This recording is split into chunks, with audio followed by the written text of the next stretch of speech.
Ivana mendadak batuk akibat tersedak minuman. Suaranya membuat orang-orang yang ada di restoran langsung teralihkan terhadapnya. Pak Erwin, Randy, dan Syabil segera menyodorkan gelas mereka yang berisi air putih ke arah Ivana yang masih berusaha menenangkan batuknya. Tanpa sadar, Ivana mengambil salah satu gelas yang paling dekat dengan tangannya. Randy yang gelasnya diambil oleh Ivana langsung tersenyum lebar. Matanya berbinar senang karena merasa terpilih. Syabil, asisten Randy yang juga sempat menyodorkan gelasnya, tampak kecewa. Bibirnya mengeras, matanya menunduk sejenak, merasa tidak diajukan. Sementara itu, Pak Erwin yang telah lebih dulu menyodorkan gelasnya, namun tidak terpilih. Nampak biasa-biasa saja. Pria parubaya itu tidak peduli gelas siapa yang diambil oleh Ivana. Yang terpenting baginya adalah Ivana bisa segera meredakan batuknya. Setelah batuknya reda, Ivana melihat gelas yang ada di genggamannya, lalu melihat keadaan di sekitar meja. Kini dia baru menyadari bahwa gelas yang diambilnya tadi adalah milik Pak Randy. Gadis itu awalnya mengira gelas itu adalah milik Pak Erwin karena Pak Erwin duduk di sebelahnya. Setelah meletakkan gelas Randy yang tersisa separuh, Ivana mengambil gelas miliknya dan memberikan kepada Randy. "Makasih ya Pak," ucap Ivana sambil tersenyum canggung. Randy tak menyahut. Pria itu terpaku menatap wajah Ivana yang terlihat merah serta matanya berair.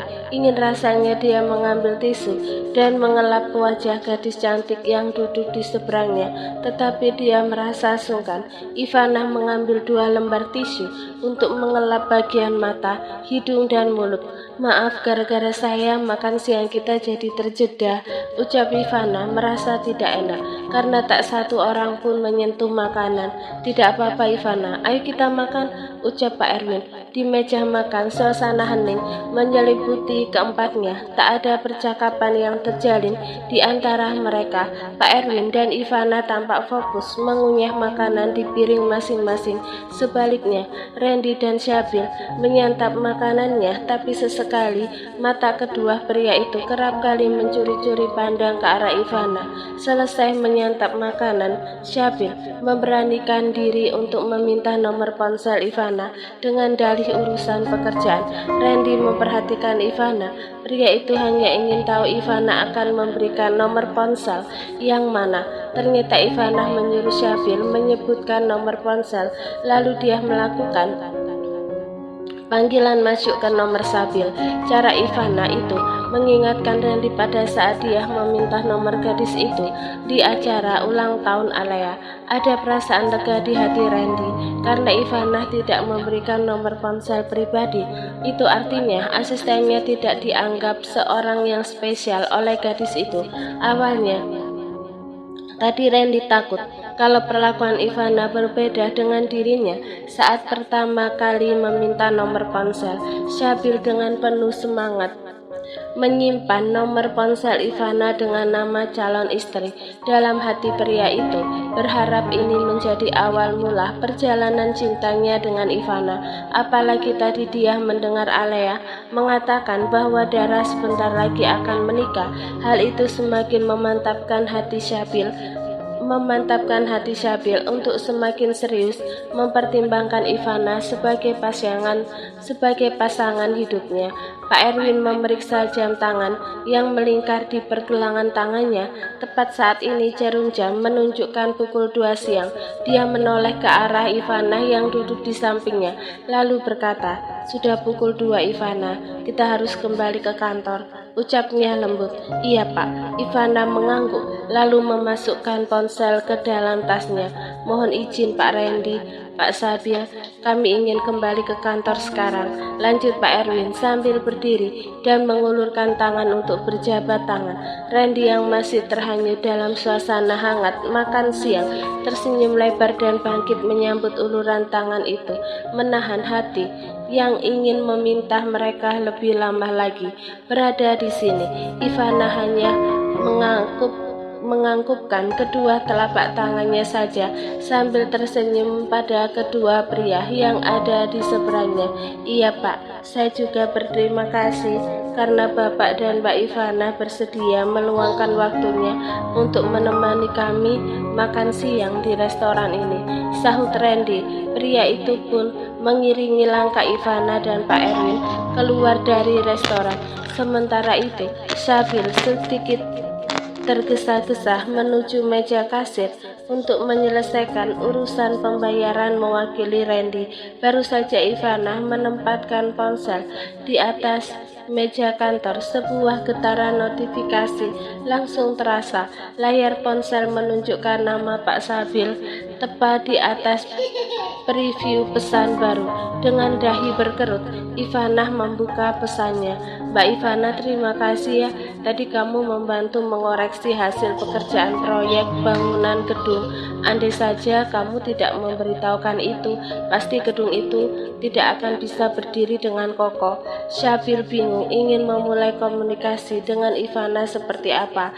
Jadi terpaksa dia membahas kembali masalah di lokasi proyek. Iya Pak, balas Ivana dengan singkat. Kemudian gadis itu kembali fokus pada dokumen yang menumpuk di mejanya. Di tempat lain, Syabir menatap layar ponselnya, menghela nafas kecewa dengan respon Ivana yang singkat dan terkesan dingin, tak sesuai dengan harapannya. Dari balasan tersebut menyiratkan bahwa gadis itu tidak memberi celah untuk percakapan lebih lanjut. Tak jauh berbeda dengan Syabir, Randy juga mengirim pesan pada Ivana. Meskipun dia sudah lama memiliki nomor ponsel gadis itu, tapi Randy tidak pernah sekalipun menghubungi Ivana di saat jam kerja. Akan tetapi sejak Syabir meminta nomor ponsel Ivana, ada sedikit kekhawatiran pada dirinya. Dia takut kalau Syabir akan mendahuluinya melakukan pendekatan. Meskipun Syabir pernah berujar padanya bahwa ingin berpindah hati pada Ivana, tapi Randy tak menyukai itu. Bukan karena dia egois ingin mendapatkan Ivana, hanya saja pria itu tidak suka dengan niat Syabir yang kesannya menjadikan Ivana sebagai pelarian karena Dara sudah menjadi milik orang lain. Assalamualaikum Ivana, apakah kamu sebelum bekerja di perusahaan Ibu Alea pernah bekerja di tempat lain? Karena saya lihat tadi kamu begitu pengalaman ke lokasi proyek. Pesan yang dikirim oleh Randy langsung dibaca oleh Ivana dan gadis itu langsung mengetik pesan balasan. Waalaikumsalam. Enggak Pak, saya baru lulus kuliah, sempat menganggur selama 1 tahun. Jadi kamu sekarang berusia 22 tahun ya? Iya Pak, dan lagi usia saya genap 22 tahun. Randy tak membalas lagi pesan yang dikirim oleh Ivana. Pria itu mendadak insecure saat mengetahui usianya dan Ivana terpaut 8 tahun. Selain usia yang terpaut jauh, statusnya sebagai seorang duda juga semakin menambah rasa percaya dirinya, semakin mengerucut. Terbesit sebuah pertanyaan di hatinya. Haruskah dia menyerah sebelum berperang? Kebimbangan langsung menyelimuti hati pria itu. Hari Minggu yang cerah ini, Siren tiba-tiba datang ke rumah Mika, diantar oleh sopir mansion. Anak sulung Darel itu ingin minta ditemani oleh Ivana jalan-jalan di mall, karena jika mengajak papa dan mamanya ke mall, dia tidak bisa puas jalan-jalan di pusat perbelanjaan itu. Alasannya karena adik-adiknya tidak bisa terlalu lama diajak jalan-jalan. Berbeda dengan Ivana, gadis itu justru mengikuti Siren. Jam berapapun Siren ingin pulang, Ivana dengan senang hati menemaninya. Mendekati jam 12 siang, Ivana dan Siren tiba di mall. Keduanya diantar oleh sopir mansion. Mereka dikawal oleh 2 orang pria berbaju hitam. Kemanapun Siren pergi, Darel tak pernah membiarkan putrinya lepas dari pantauannya. Dia akan selalu memastikan putrinya dalam keadaan baik-baik saja, meskipun tidak bersamanya. Siren, sebaiknya sebelum menonton film kita makan siang dulu, ucap Ivana setelah melihat jam di tangannya. Iya tante, kita makan di sana saja. Siren menunjuk ke arah kafe yang menjual ayam goreng, tepung, dan burger. Kamu serius mau makan siang di sana? Tanya Ivana tidak percaya. Iya tante, Siren mengangguk yakin. Jika dia pergi ke mall dengan kedua orang tuanya, pasti papanya tidak mengizinkannya makan di tempat itu. Maka dari itulah Siren memanfaatkan kebersamaan ini, makan di tempat yang sudah lama diinginkannya. Ivana kemudian menuntun tangan Siren masuk ke dalam kafe tersebut. Sesampainya di sana, Ivana dan Siren langsung memesan makanan dan minuman yang diinginkan. Setelah itu Ivana membidikkan kameranya ke arah Siren yang duduk di seberangnya. Foto itu kemudian dia jadikan story WhatsApp-nya hari ini. Tak lupa gadis itu menuliskan sebuah caption, menemani Tuan Putri makan di kafe Laisato. Di mall yang sama, Randy yang baru saja memasuki restoran memeriksa ponselnya. Sembari menunggu pesanan makanannya datang, pria itu langsung menegakkan duduknya saat melihat story di nomor pribadi Ivana. Randy yang sangat hafal sekali dengan tempat itu, lantai yang sama dengan dirinya saat ini berada. Hanya saja lokasi kafe itu ada di seberang restoran. Tanpa berpikir panjang, Randy langsung beranjak dari duduknya dan melangkah ke arah kasir. Dia mengatakan pada kasir itu bahwa makanan yang dipesannya akan diberikan pada karyawan restoran. Setelah membayar, Randy keluar dari restoran tersebut dengan perut kosong. Langkah kakinya langsung menuju ke arah kafe tempat Ivana dan Siren berada saat ini. Randy yakin saat ini Ivana hanya pergi berdua saja dengan anak kecil yang ada di foto itu. Makanya tak ada keraguan di hatinya untuk menyusul Ivana ke tempat itu. Di ambang pintu kafe, Randy langsung mengedarkan pandangan mencari keberadaan Ivana. Hanya sebentar saja netranya langsung menangkap keberadaan Ivana di sebuah meja dekat pojok ruangan.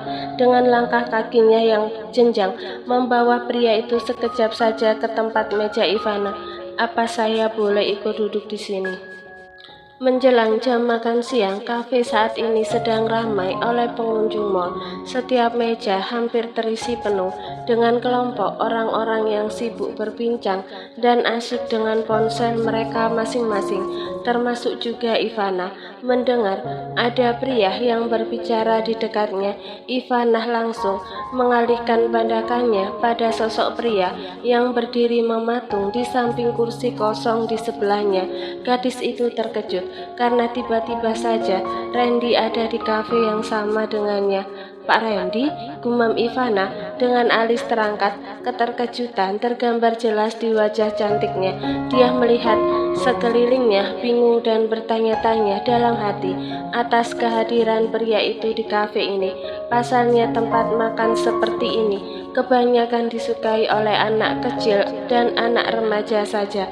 Seorang CEO sekelas Randy tidak mungkin makan di tempat ini karena sudah pasti lebih memilih makan di restoran yang mahal. Bapak dengan siapa? Lanjut gadis itu bertanya, mencoba mengedarkan pandangan. Siapa tahu Randy datang bersama seorang anak kecil.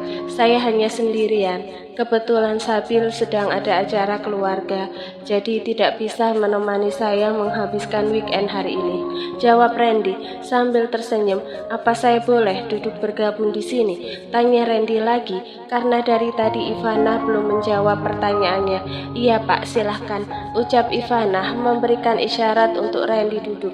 Gadis itu tidak enak melarang pria itu. Randy dengan penuh semangat menarik kursi kosong yang tersedia di samping Ivana dan segera duduk di sana. Ivana menyesali dirinya kenapa dari awal kedatangan dia tidak langsung duduk di samping Siren. Kalau sudah seperti ini, dia merasa tidak enak pindah duduk di sebelah si Ren. "Kalian setiap weekend selalu jalan-jalan ke mall ini ya?" tanya Randy mengawali topik pembicaraan. Sementara itu si Ren asyik bermain ponsel. Kamera ponselnya menyapu seluruh ruangan kafe. "Enggak juga Pak, biasanya ke mall hanya jika perlu saja. Selebihnya saya menemani anak Pak Darrell," jawab Ivana dengan suara yang mendadak rendah. Randy mengangguk pelan dan segera memanggil seorang pelayan untuk memesan makanan. "Apa kalian sudah memesan makanan?" tanya Randy ketika seorang gadis berpakaian seragam kafe datang menghampiri dengan senyum ramah sambil menyodorkan daftar menu. "Sudah Pak," balas Ivana mencoba tersenyum. Perut Randy keroncongan. Rasa lapar yang telah lama diabaikan kini meminta jatahnya. Dia membolak-balik halaman buku menu yang tersaji di hadapannya. Matanya tertuju pada satu halaman khusus, sandwich ayam panggang dan es kopi latte. "Satu sandwich ayam panggang dan es kopi latte," ucapnya dengan nada yang tenang dan sopan. Pelayan itu mengangguk dan dengan sigap mencatat pesanannya sebelum bergegas menuju ke dapur. Tak lama kemudian, pelayan kafe datang. Di tangannya terdapat sebuah nampan yang berisi makanan yang baru saja matang dari dapur. 2 buah burger yang tampak menggiurkan dengan lapisan daging yang tebal dan sayuran segar yang melimpah. Beberapa potong ayam goreng Kentucky yang renyah serta kentang goreng yang garing dan panas. Di sampingnya terdapat beberapa 2 gelas smoothies buah yang cerah warnanya dengan buih yang masih mengambang di permukaan. Pelayan tersebut dengan hati-hati meletakkan masing-masing item di atas meja. Si Ren memperhatikan makanannya sambil tersenyum senang. Matanya berbinar karena keinginannya yang sudah lama terpendam akhirnya bisa terpenuhi hari ini. "Wah, ini kelihatannya enak sekali Tante. Sudah lama aku ingin mencoba makanan ini, tapi Papa selalu menolak untuk makan di sini," katanya dengan suara yang dipenuhi rasa takjub. Ivana tersenyum lembut menatap si Ren. "Nikmati saja makanannya si Ren. Kalau kamu suka, lain kali Tante akan ajak kamu ke sini lagi." "Benarkah itu?" si Ren bertanya. Harapannya tergantung pada jawaban yang akan diberikan. "Benar," Ivana mengangguk. Si Ren langsung menyantap makanannya dengan lahap, menikmati setiap gigitan dengan penuh kegembiraan. Ivana hanya menontonnya dengan senyuman hangat. Sandaran kursinya menopang punggungnya yang bersandar dengan santai. Sementara itu Randy menyadari keengganan Ivana untuk mulai makan meski pesanan makanannya sudah tiba. "Kamu tidak perlu sungkan, makan saja duluan," katanya mencoba meyakinkan. "Kamu memesan makanan lebih dulu, jadi wajar kalau kamu makan lebih dulu." "Tante, ayo cepetan makannya, nanti kita telat nonton filmnya," ucap si Ren dengan sedikit mendesak. "Iya," Ivana masih dengan sedikit ragu, akhirnya menggigit roti burger yang telah dipesannya. Randy secara sengaja mengalihkan perhatiannya pada ponsel, mencoba untuk tidak membuat Ivana merasa terlalu diperhatikan. Di saat yang bersamaan, si Ren yang sedang menikmati potongan ayamnya tiba-tiba berkomentar dengan polos, "Tante, kok makannya belepotan sih? Ada saus di wajah Tante." Suara gadis kecil itu memecah keheningan di meja makan mereka. "Di mana si Ren?" tanya Ivana dengan suara tergagap, mencoba menahan rasa malu sekaligus panik karena duduk di samping Randy. Cepat-cepat dia meraih tisu, mengelap sekitar mulutnya karena si Ren tidak memberitahukan padanya secara spesifik. Randy yang sebelumnya pura-pura asyik dengan ponselnya kini tidak bisa lagi menahannya untuk tidak mengalihkan pandangan pada Ivana. "Sausnya ada di sini," ucapnya lembut sambil menunjukkan spot di pipinya sendiri sebagai petunjuk. Dengan rasa malu, Ivana berusaha mengusap saus di tempat yang ditunjuk Randy. Suasana mendadak berubah menjadi canggung, namun kecanggungan itu hanya berlangsung sebentar karena seorang pelayan kafe datang menghampiri meja mereka, membawa nampan berisi pesanan makanan dan minuman milik Randy. Sandwich ayam panggang tampak menggiurkan dengan isian yang melimpah dan roti yang sempurna. Es kopi latte dengan buih susu yang lembut di atasnya membuat Randy tak sabar untuk menyeruputnya. Dia langsung menggigit sandwich itu. Rasa ayam yang gurih dan saus yang kaya rasa menyatu dalam mulutnya. Sementara es kopi latte langsung menyegarkan tenggorokannya, membuat makan siangnya kali ini terasa spesial karena di sebelahnya ada Ivana, gadis yang sudah mencuri hatinya beberapa minggu terakhir ini. Tak butuh waktu lama, Ivana dan Randy sudah menyelesaikan makannya, sedangkan Siren masih berkutat dengan makanannya yang belum dihabiskannya. Tante, aku sudah kenyang. Siren menyerah, tak mampu menghabiskan makanannya. Iya, nggak apa-apa. Kalau kamu sudah kenyang, nggak usah dipaksa. Ivana memberikan tisu pada Siren. Aku mau ke kasir sebentar, ucap Randy sambil beranjak dari kursinya. Ivana memandangnya. Pak Randy, bayar pesanan punya bapak sendiri. Punya bapak saja ya, katanya mencoba memberi instruksi. Jangan, biar sekalian saja, saya yang bayar. Randy berkata tegas sambil melangkah pergi, menolak untuk mendengar penolakan dari Ivana. Kini ketiganya sudah keluar dari kafe. Ivana ingin sekali menyuruh Randy menjauh, tidak mengikutinya lagi, karena Ivana merasa tidak nyaman dan tidak bebas jika Randy ada di dekatnya. Pak, aku dan Siren mau ke bioskop dulu, pamit Ivana. Terima kasih atas traktirannya. Apa boleh saya ikut? Tanya Randy penuh harap. Pria itu masih belum puas bersama Ivana. Ivana menggaruk belakang kepalanya. Pak, film di bioskop yang akan tayang ini film anak-anak, tolak Ivana secara halus. Tidak apa-apa. Ivana menghela nafas kasar. Gadis itu terpaksa mengangguk. Ketiganya lantas melangkah ke arah bioskop. Kak Silen, Kiran memanggil dengan sedikit berteriak.